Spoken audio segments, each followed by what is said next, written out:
एक जंगल में बहुत से रंगीन बाग रहा करते थे। उन सभी बागों के पास कुछ विशेष जादुई शक्तियाँ थीं। किसी के पास पानी की शक्ति, किसी के पास अग्नि की शक्ति और किसी के पास वायु की शक्ति थी। वे सभी रंगीन बाग बड़े ही दुष्ट और जालिम थे। वे सभी अपनी शक्तियों से जंगल के जानवरों को परेशान किया करते थे और हमेशा उन पर अपना हुक्म चलाते थे। जो भी जानवर उनकी बात नहीं मानता था तो वे दुष्ट बाग अपनी शक्तियों से उसे जलाकर वहीं मार देते थे। जंगल के सभी जानवर उन जालिम बाघों से बड़े ही परेशान थे।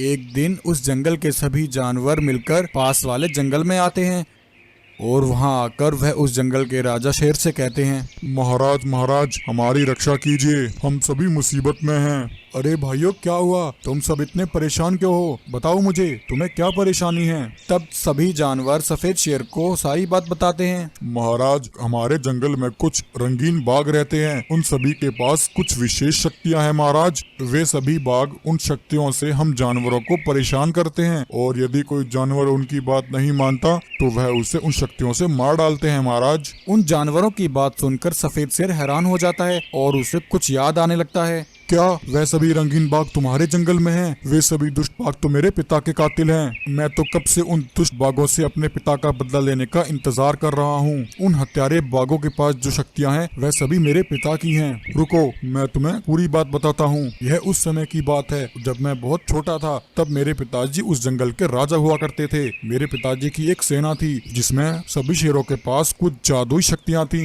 वे सभी उन जादुई शक्तियों से जंगल के जानवरों की हमेशा मदद किया करते थे। तब एक दिन हमारे जंगल में अचानक से एक बाघ आया। वहां आकर उसने पिताजी से कहा, महाराज मैं बहुत गरीब और बेसहारा हूँ, मेरा इस दुनिया में कोई नहीं है। क्या मैं आपके इस जंगल में कुछ समय के लिए रह सकता हूँ महाराज? उस बाघ की हालत देखकर पिताजी को उस पर दया आ गई और उन्होंने उसे जंगल में रहने को कहा। लेकिन रात होते ही हमेशा की तरह पिताजी और सभी शेरों की शक्तियाँ एक जादुई मणि में चली गईं। उस रात यह सब होते हुए उस बाघ ने चुपके से देख लिया था। अरे इन शेरों के पास तो जादुई शक्तियां हैं, अगर ये शक्तियां मुझे मिल जाएं तो मजा ही आ जाएगा। मैं इन शक्तियों से अपनी सेना बनाऊंगा और इस जंगल पर राज करूंगा। तब उस दुष्ट बाघ ने उस रात एक प्लान बनाया और रात में ही उसने अपनी सेना के साथ सफेद शेरों पर हमला कर दिया और उन्हें जान से मार दिया। उसमें मेरे पिताजी भी शामिल थे। सभी शेरों को मारने के बाद वह बाघ उस जादुई मणि को चुराकर वहां से भाग गया। मैं वहीं गुफा में खड़ा यह सब देख रहा था। पिताजी के मरने के बाद मैं बिल्कुल अनाथ हो गया। तब मैंने वह जंगल छोड़ दिया और यहाँ चला आया। मुझे उस दुष्ट बाघ से अपने पिता का बदला लेना है। मुझे इसमें तुम सबकी मदद चाहिए। अगले दिन जब रात होती है तब सभी बाघों की शक्तियाँ मणि के अंदर चली जाती हैं। तब जंगल में एक जादुई दरवाजा उतरता है और उसके अंदर से वह सफेद शेर बाहर आता है। तब सफेद शेर सभी जानवरों को लेकर उन रंगीन बाघों पर हमला कर देता है। सफेद शेर और सभी जानवर मिलकर उन सभी रंगीन बाघों को मार देते हैं। यह देखकर सभी जानवर बहुत खुश होते हैं और फिर सभी जानवर सफेद शेर को जंगल का राजा बना देते हैं और हंसी खुशी जंगल में रहने लगते हैं। एक बार एक शेरनी घबराई हुई अपने बच्चे को लेकर भाग रही होती है, क्योंकि शेरनी के पीछे दो बड़े ही खतरनाक बाघ पड़े होते हैं। शेरनी भागते हुए एक नदी किनारे आ जाती है। वह बहुत ज्यादा घबराई हुई थी। शेरनी अपने बच्चे को बचाने के लिए उसे एक टोकरी में रखकर नदी में बहा देती है, परंतु वहीं वह दोनों बाघ शेरनी को घेर लेते हैं और उस पर हमला करके उसे जान से मार डालते हैं। वहीं जंगल के कुछ जानवर नदी किनारे पानी पीने आए होते हैं। वह उन बाघों को ऐसा करता देख लेते हैं। शेरनी को मारने के बाद वह दोनों बाघ वहां से चले जाते हैं। वहीं जंगल के जानवरों को एक नन्हा सफेद शेर एक टोकरी में तैरता हुआ दिखाई देता है। गाय और भालू उस बच्चे को पानी से बाहर निकालते हैं। हे भगवान, यह इतने मासूम बच्चे को किसने पानी में फेंक दिया? गाय, मुझे तो लगता है यह उस शेरनी का बच्चा है। इसकी माँ ने इसे बचाने के लिए इसे पानी में छोड़ा होगा। हाँ भालू, उस बेचारी शेरनी ने अपने बच्चे को बचाने के लिए अपने प्राण गंवा दिए। परंतु गाय, अब हम इस बच्चे का क्या करें? भालू, मैं इस बच्चे को यहाँ अकेला नहीं छोड़ सकती। मैं इस बच्चे को पालूंगी। आज से मैं इसकी माँ हूँ। बेटा, आज से तुम मेरे साथ रहोगे। ऐसा कहकर गाय उस सफेद शेर को अपने घर ले आती है और उसका अच्छे से पालन पोषण करने लगती है। गाय उसका नाम सिम्बा रखती है। ऐसे ही काफी समय बीत जाता है। और सिम्बा अब काफी बड़ा हो जाता है। वहीं एक दिन वह गाय बड़ी तेजी से भाग रही होती है। उसके पीछे वह दोनों लालची बाघ पड़े होते हैं। गाय बहुत ज्यादा घबराई हुई होती है। वह दोनों बाघ थोड़ी दूर तक गाय का पीछा करते हैं और फिर वहीं रुक जाते हैं। छोड़ो भाई, आज नहीं तो कल हम इस गाय और इस जंगल के सभी जानवरों का शिकार कर लेंगे और फिर इस जंगल पर हम दोनों ही राज करेंगे। उधर गाय भागकर अपनी गुफा में आ जाती है। गाय को इस हालत में देखकर भालू कहता है, अरे गाय, क्या हुआ? तुम इतनी घबराई हुई क्यों हो? भालू, आज मेरी जान बड़ी मुश्किल से बची है। आज मैंने उन दोनों लालची बाघों को अपने जंगल में देखा। उन दोनों बाघों ने मुझे अपना शिकार बनाने की कोशिश की, परंतु थोड़ी दूर पीछा करने के बाद वह दोनों वहीं रुक गए। गाय, यह तुम क्या कह रही हो? यह दोनों तो वही लालची आदमखोर बाघ हैं जिसने सिम्बा की माँ को मारा था। हाँ भालू, मुझे बहुत डर लग रहा है, कहीं वह दोनों मेरे बेटे सिम्बा को भी न मार दें। गाय, मेरे ख्याल से हमें सिम्बा को यह बात बता देनी चाहिए। नहीं भालू, तुम सिम्बा से इस बारे में कुछ मत कहना। वह दोनों लालची बाघ बड़े ही खतरनाक हैं। मैं सिम्बा को नहीं खोना चाहती। वहीं अगले दिन वह दोनों बाघ जंगल में फिर से घुस आते हैं और वहां आकर वह दोनों आतंक मचाने लगते हैं और जंगल के जानवरों को एक एक करके मारने लगते हैं। जब गाय को यह बात पता लगती है तो गाय भालू से कहती है, भालू, तुम सिम्बा के साथ यहीं रहना। मैं इन दोनों बाघों को समझाने की कोशिश करती हूँ। अगर मैं वापस ना लौटूं तो तुम सिम्बा को लेकर यहाँ से चले जाना। यह कहकर गाय वहाँ से तेजी से निकलती है। वहीं जब सिम्बा को अपनी माँ कहीं नहीं दिखती तो वह बहुत ज्यादा परेशान हो जाता है और भालू से कहता है, भालू काका, माँ कहाँ है? वह मुझे कहीं नहीं दिख रही, वह कहाँ गई है? सिम्बा की बात सुनकर भालू चुपचाप खड़ा रहता है क्योंकि वह बड़ा ही दुखी था। भालू काका, क्या हुआ? आप मुझे बहुत चिंतित लग रहे हो। मुझे बताओ, आखिर क्या बात है? तुम मुझसे जरूर कुछ छुपा रहे हो। तब भालू सिम्बा को सारी बात बताता है कि उसकी माँ उन दोनों लालची बाघों से मुकाबला करने गई है। वह दोनों बाघ उसकी असली माँ शेरनी के हत्यारे हैं। उसकी माँ शेरनी ने उसे बचाने के लिए एक टोकरी में रखकर नदी में बहा दिया था। तब गाय ने उसे अपना बेटा समझकर उसे पाला पोसा और बड़ा किया। भालू की यह बात सुनकर सिम्बा को बहुत गुस्सा आता है। उधर वे दोनों आदमखोर बाघ गाय को घेर लेते हैं। उस दिन तो तू बच गई थी गाय, परंतु आज तुझे बचाने कौन आएगा? आज हम दोनों तेरी बोटी बोटी खा जाएंगे। यह कहकर दोनों बाघ गाय को मारने के लिए उसकी तरफ बढ़ते हैं। तभी इतने में सिम्बा दौड़ता हुआ वहां आता है और उन दोनों बाघों पर हमला कर देता है और एक एक करके उन दोनों बाघों को जान से मार देता है और अपनी माँ गाय को उन दोनों से बचा लेता है। इस तरह सिम्बा अपनी माँ गाय के प्राणों को बचाकर उसका कर्ज चुका देता है। एक जंगल में रघु शेर और रीना शेरनी अपने बेटे सिम्बा के साथ रहते थे। सिम्बा रघु और रीना की अकेली संतान थी। वह दोनों सिम्बा से बहुत प्यार करते थे। रघु और रीना सिम्बा को बड़े लाड़ प्यार से पाल रहे थे और उसकी हर इच्छा पूरी करते थे। एक सुबह ऐसा हुआ, रीना शेरनी अकेले ही जंगल में भोजन के लिए निकलती है। जब रीना भोजन लेकर जंगल से वापस लौट रही थी तभी पीछे से एक खूंखार शेर ने आकर उस पर हमला कर दिया और रीना को जान से मार दिया। जब रघु और सिम्बा को यह पता लगा तो उनके ऊपर तो मानो पहाड़ सा टूट पड़ा। वह दोनों बहुत ज्यादा दुखी हो जाते हैं। अरे रीना, यह तुम्हें क्या हो गया? उठो रीना, यह तुम्हारे साथ किसने कैसा किया? तुम हम दोनों को ऐसे छोड़कर नहीं जा सकती रीना। अब मैं सिम्बा का ख्याल अकेला कैसे रखूंगा? तब उस दिन से रघु सिम्बा का अकेले ही ख्याल रखता है। तब एक दिन एक बाघिन अपने बच्चे के साथ रघु के पास आती है और कहती है, रघु शेर, मेरी मदद करो। मैं बहुत गरीब और दुखियारी हूँ। एक दुर्घटना में मेरे पति बाघ की मृत्यु हो गई। तब से मैं अपने बेटे के साथ ऐसे ही जंगल में भटक रही हूँ। रघु शेर, क्या मैं अपने बेटे के साथ यहाँ तुम्हारे जंगल में रह सकती हूँ? रघु शेर रीना के लिए पहले ही दुखी था। बाघिन की बात सुनकर रघु को उस पर दया आ जाती है। वह बाघिन से कहता है, सुनो बाघिन, तुम यहाँ अपने बेटे को लेकर मेरे साथ रह सकती हो। तुम अपने बेटे के साथ मेरे बेटे रघु का भी ख्याल रखो। मेरा बेटा रघु अपनी माँ को हर रोज याद करता है। मुझसे इसका दुख देखा नहीं चाहता। ठीक है महाराज, आप चिंता मत कीजिए। मैं सिम्बा को अपने बेटे की तरह पालूंगी। आज से मेरे 2 बेटे हैं।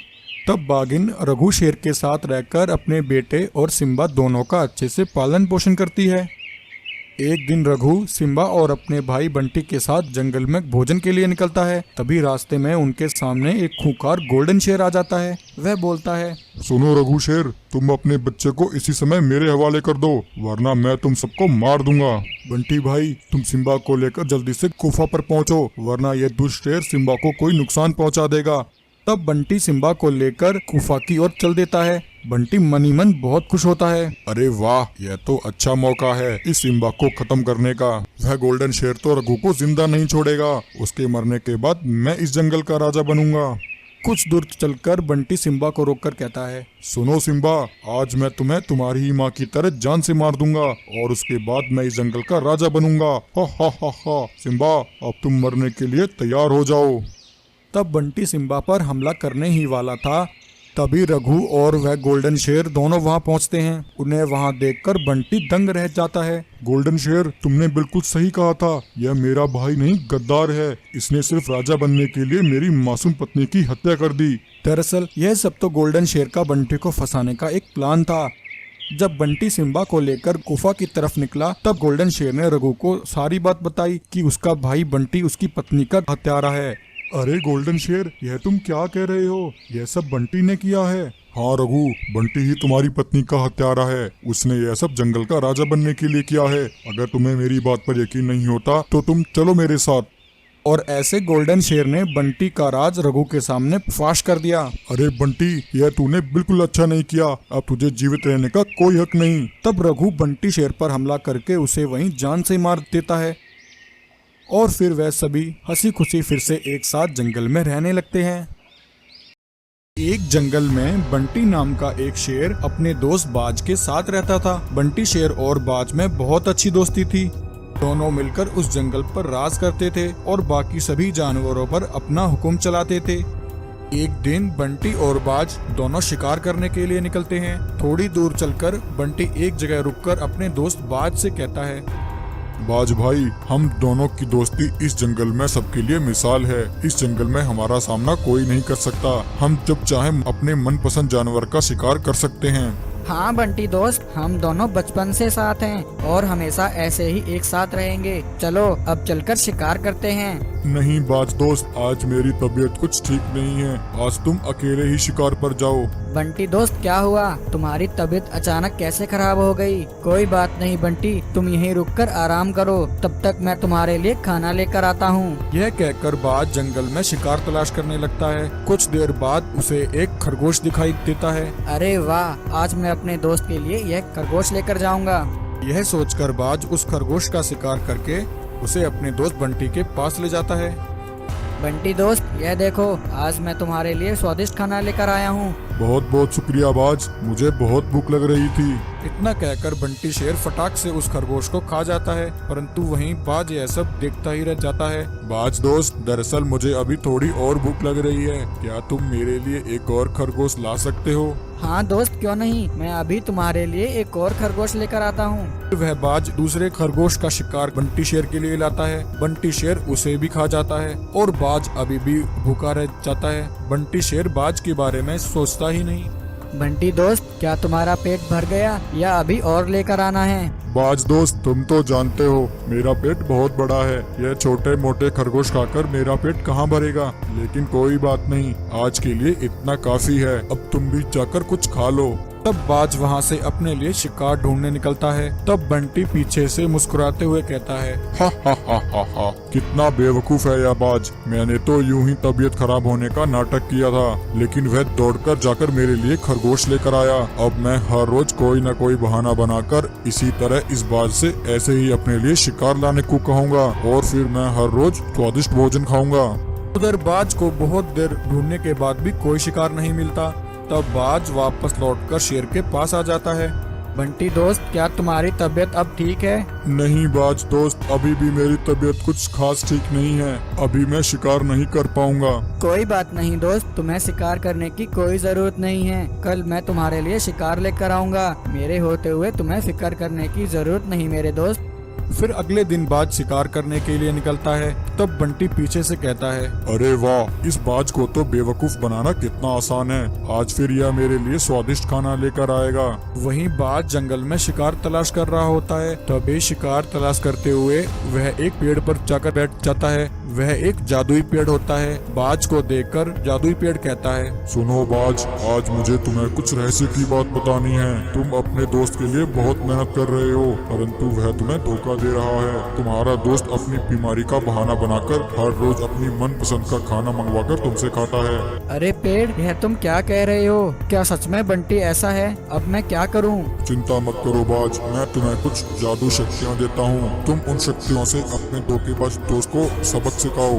यह कहकर वह जादुई पेड़ अपनी कुछ जादू शक्तियाँ बाज को दे देता है। तब बाज अपने दोस्त बंटी के पास आ जाता है। बाज को देखकर बंटी शेर कहता है, अरे बाज, क्या हुआ? तुम आज खाली हाथ क्यों आ गए? मुझे बहुत भूख लगी है। नहीं बंटी दोस्त, मैंने सारा जंगल छान मारा, परंतु आज कोई भी शिकार हाथ नहीं लगा। नहीं दोस्त, ऐसा मत कहो। अगर मुझे खाना नहीं मिला तो मैं कैसे जी पाऊंगा? चिंता मत करो मेरे दोस्त, मेरे होते हुए तुम्हें डरने की जरूरत नहीं। मैं अभी तुम्हें खरगोश में बदल देता हूँ। तब यह कहकर बाज बंटी शेर को खरगोश में बदल देता है। अरे बाज, ये तुमने क्या किया? तुमने मुझे खरगोश क्यों बना दिया? हाँ बंटी दोस्त, आज से तुम्हें मांसाहार खाने की कोई जरूरत नहीं। अब तुम ऐसे ही घास फूस खाकर अपना गुजारा करो। वैसे भी तुम्हारी तबीयत तो खराब रहती है, तुम शिकार तो वैसे भी नहीं कर सकते। तुम्हें खरगोश बनाकर मैंने तुम्हारे प्राण ही बचाए हैं। अरे नहीं भाई, ऐसा मत कहो। मैं खरगोश बने नहीं रह सकता, और ये घास फूस तो मैं बिल्कुल भी नहीं खा सकता। यह सुनकर बाज वहाँ से उड़ान भरता है। अरे बाज दोस्त, तुम कहाँ भागे जा रहे हो? मुझे वापस से शेर तो बनाकर जाओ। तब बाज कहता है, मेरे दोस्त, जैसी करनी वैसी भरनी। तुमने मेरे साथ धोखा किया और मेरी दोस्ती का गलत फायदा उठाया। अब रहा तुम्हारा नसीब। तो प्यारे दोस्तों, इस कहानी से हमें यह शिक्षा मिलती है कि हमें कभी भी किसी के साथ धोखा नहीं करना चाहिए। सुंदरवन नाम के जंगल में सीमा नाम की एक शेरनी अपने 3 बेटों के साथ रहा करती थी। सीमा के तीनों बेटे अलग अलग रंग के सुंदर रंगीन शेर थे। सीमा अपने तीनों बेटों को बड़े ही लाड़ प्यार से पाल रही थी। सीमा की गुफा के पास ही उसकी बहन रीना शेरनी की भी गुफा थी। रीना शेरनी बहुत घमंडी और लालची थी। वह हमेशा अपनी बहन सीमा से चला करती थी, क्योंकि एक तो रीना को कोई संतान नहीं थी, उसे भी बच्चे चाहिए थे, और दूसरा वह जंगल की महारानी बनकर वहां राज करना चाहती थी। उसी जंगल में एक खूंखार लालची बाघ भी रहा करता था, जिसका नाम बंटी था। बंटी बाघ बड़ा ही दुष्ट और जालिम था। वह किसी पर कोई दया नहीं करता था। वह दुष्ट बंटी बाघ सीमा के तीनों बेटों की तलाश में था, क्योंकि वह उन्हें मारकर सीमा से अपना बदला लेना चाहता था। एक दिन रीना शेरनी उस बंटी बाघ के पास जाती है और कहती है, बंटी बाघ, मुझे पता है तुम मेरी बहन सीमा के बच्चों को मारना चाहते हो और उससे अपना बदला लेना चाहते हो। सीमा के तीनों बच्चों को मारने में मैं तुम्हारी सहायता करूंगी। बस जैसे जैसे मैं बोलती हूँ तुम वैसा ही करते जाओ। यह कहकर रीना शेरनी बंटी बाघ को सारी प्लानिंग समझाती है। तब बंटी बाघ सीमा की गुफा पर पहुंचता है। बंटी बाघ को वहां देखकर सीमा शेरनी बहुत ज्यादा डर जाती है। बंटी बाघ जैसे ही सीमा के तीनों बच्चों को मारने जाता है, तभी वहां रीना शेरनी आ जाती है, क्योंकि रीना शेरनी को अपनी बहन से सहानुभूति लेनी थी और उसका विश्वास जीतना था, तो वह उस बाघ पर हमला कर देती है। रीना को उस बाघ के साथ अकेले भिड़ता देख सीमा भी उसका साथ देती है, और फिर सीमा और रीना दोनों एक साथ बाघ पर हमला करती हैं और उस बाघ को मारकर वहां से भगा देती हैं। यह देखकर सीमा बहुत खुश हो जाती है और कहती है, बहन, मैं एक जरूरी काम से कुछ समय के लिए पास वाले जंगल जा रही हूँ। क्या तुम मेरे बच्चों की रक्षा करोगी? मुझे यहाँ तुम्हारे अलावा किसी पर भरोसा नहीं। रीना शेरनी यह सुनकर मन ही मन बहुत खुश होती है। हाँ बहन, मैं तुम्हारे बच्चों की रक्षा करूंगी। जब तुम यहाँ आओगी तब तुम्हें तुम्हारे तीनों बेटे यहीं मिलेंगे। मैं इनकी अच्छे से देखभाल करूंगी। तब यह सुनकर सीमा शेरनी वहां से जंगल की ओर निकलती है। सीमा शेरनी के जाते ही रीना शेरनी बंटी बाघ को वहां बुला लेती है। बंटी बाघ, अब तुम इन तीनों बच्चों को यहाँ से ले जाओ और किसी शमशान जगह पर जाकर इन तीनों बच्चों को खत्म कर दो और उस सीमा शेरनी से अपना बदला पूरा करो। बंटी बाघ सीमा के तीनों बच्चों को लेकर वहां से निकलता है।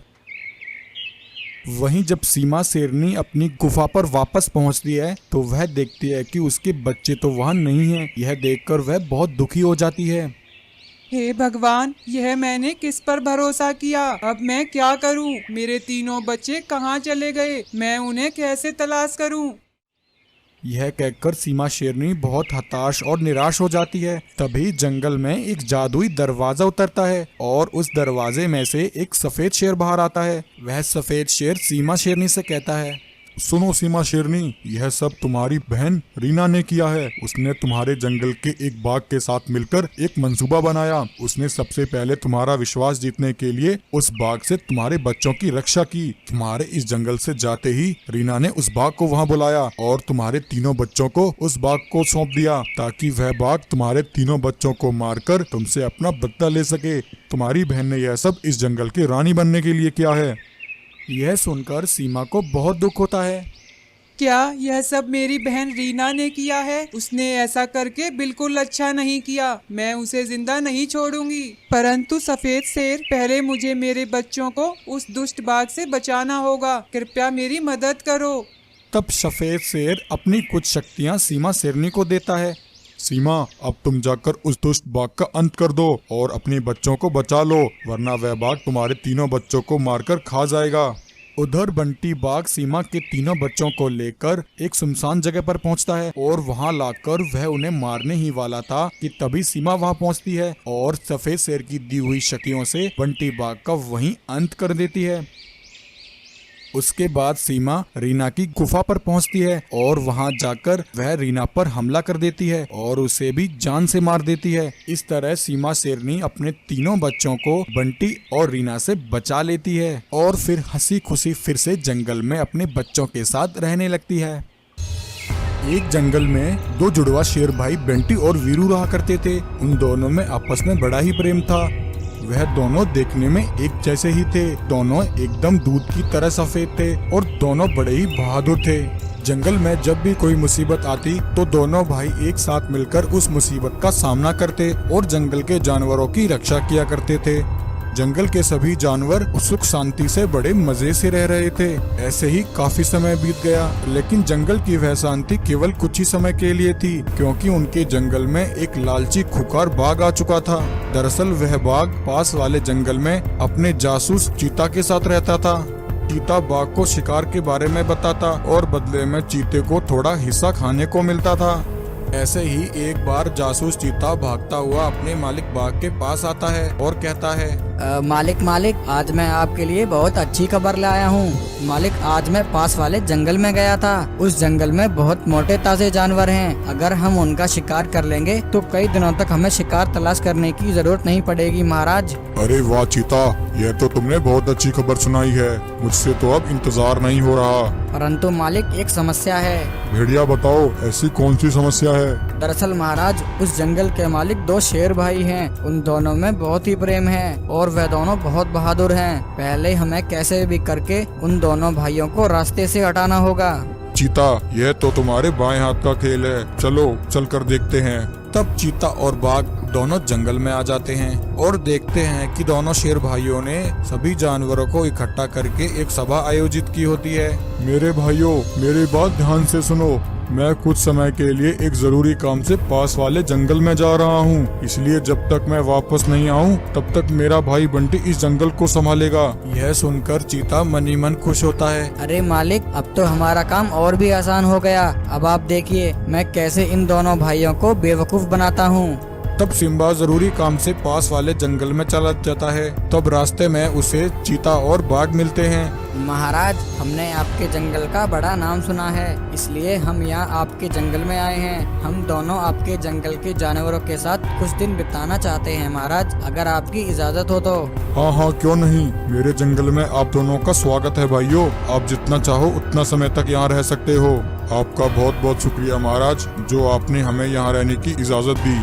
तब चीता और बाघ दोनों मजे से जंगल में रहने लगते हैं और अगले ही दिन वह दोनों एक प्लान बनाते हैं और प्लान के हिसाब से चीता भागता हुआ बंटी शेर के पास आता है और कहता है, महाराज महाराज, मैं अभी पास के जंगल से आ रहा हूँ। मैंने वहाँ देखा कि कुछ आतंकी बाघों ने तुम्हारे भाई वीरू को कैद कर रखा है। वह बहुत ही मुश्किल में है महाराज, आप जल्दी से कुछ कीजिए। अरे चीता, यह तुम क्या कह रहे हो? मेरा भाई मुसीबत में है, मैं अभी जाकर देखता हूँ। जब बंटी यह सब सुनता है तो उससे अपने भाई के लिए रुका नहीं जाता और वह बिना सोचे समझे अब जंगल से चला जाता है। तब पीछे से चीता और बाघ सभी जंगल के जानवरों को इकट्ठा करते हैं और कहते हैं, भाइयों, मेरी बात ध्यान से सुनो। तुम्हारे जंगल के वे दोनों जुड़वा भाई इस जंगल को छोड़कर भाग गए हैं, इसलिए आज से इस जंगल का राजा मैं हूँ और यह चीता मेरा सेवक है। उधर जब बंटी अपने भाई वीरू को बचाने के लिए पहुंचता है तो वह देखता है कि कुछ शिकारी बाघों ने उसके भाई को पिंजरे में कैद कर रखा है। बंटी जैसे ही अपने भाई को पिंजरे से निकालने की कोशिश करता है तभी वह शिकारी बाघ उस पर हमला कर देते हैं और बंटी को भी उसके भाई के साथ पिंजरे में कैद कर देते हैं। यह सब उस बाघ और चीता का किया धरा था। वह सभी शिकारी बाघ उस लालची बाघ के ही सैनिक थे। बाघ ने ही अपने शिकारियों से कहकर वीरू को पिंजरे में कैद करवाया था और बाकी रही कसर चीता ने पूरी कर दी थी। और अब चीता और बाघ जंगल में मजे कर रहे थे। वह जानवरों से भोजन मंगवा कर खाते और उन पर अपना हुक्म चलाते थे। परंतु वहीं बंटी और वीरू भी बहुत बहादुर थे। वह दोनों ऐसे हाथ पर हाथ धरे तो बैठे नहीं रह सकते थे। जब शिकारी बाघ वहां से चले जाते हैं तब दोनों भाई हिम्मत करके उस पिंजरे के दरवाजे को तोड़कर खुद को आजाद कर लेते हैं और उसी समय भागकर अपने जंगल आ जाते हैं और उस लालची बाघ पर हमला करके उसकी जीवन लीला वहीं समाप्त कर देते हैं। तब डरा और सहमा हुआ चीता जो कुछ भी हुआ वह सब जानवरों को बताता है। फिर उस जंगल के राजा बंटी और वीरू